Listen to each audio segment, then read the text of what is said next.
আসসালামু আলাইকুম ভাই বোনেরা, কি অবস্থা? আশা করি ভালো আছেন। আজকে একটি রেসিপি ট্রাই করব। রেসিপিটির নাম গরিবের বার্গার। আশা করি সাথেই থাকবেন। গরিবের বার্গার বানানোর শুরুতে আমরা একটি মশলার পেস্ট বানিয়ে নিই।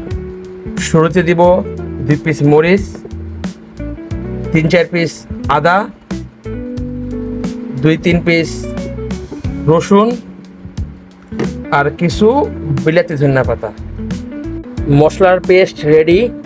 গরিবের বার্গার বানানোর শুরুতে আমরা দিয়ে দিচ্ছি সামান্য তেল কড়াইয়ে।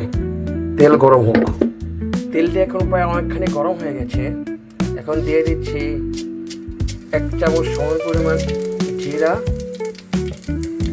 এবং 1 চামচ পরিমাণ সরিষা।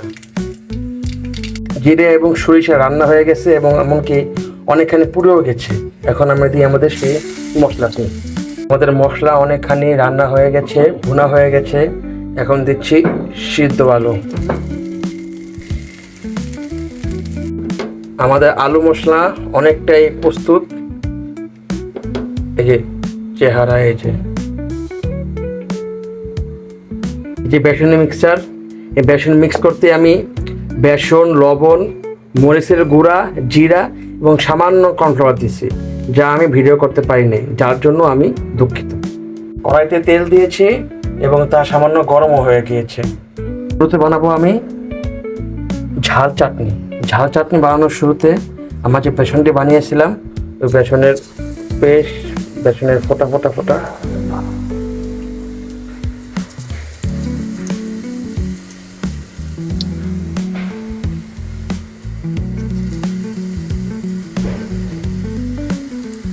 ঝাল চাটনির আরেকটি জরুরি উপকরণ, তা হলো ভাজা মরিচ এবং ভাজা রসুন।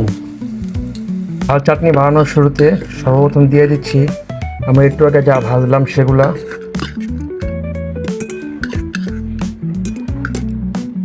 সামান্য লবণ এবং সামান্য লাল মরিচ। ঝাল চাটনি প্রস্তুত। এখন মেন কাজ, আমরা যে আলু মশলা বানিয়েছিলাম সে আলু মশলা এখন আমরা প্রস্তুত করছি আমাদের বার্গারের ফিলিংয়ের জন্য। এই আলু মশলার সাইজ হবে এরকম। এই বার্গারে আমরা ভিজালাম আমাদের বেসনের ডোতে। ভিজিয়ে বিসমিল্লাহ করে এই দিয়ে দিলাম তেল। আমাদের গরিবের বার্গারের ফিলিং প্রস্তুত। এখন বার্গার বানিয়ে খাওয়ার পালা। সাথে আমাদের মিষ্টি চাটনিও প্রস্তুত। শুরুতে দিব সামান্য মিষ্টি চাটনি। পরবর্তীতে আমাদের যে ব্যাটারটা ছিল, ব্যাটারটা পরবর্তীতে সামান্য ঝাল চাটনি।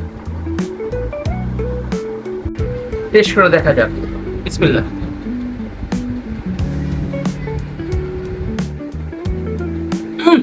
সেই দোকান না দিলে আপনাদের হক নষ্ট হবে।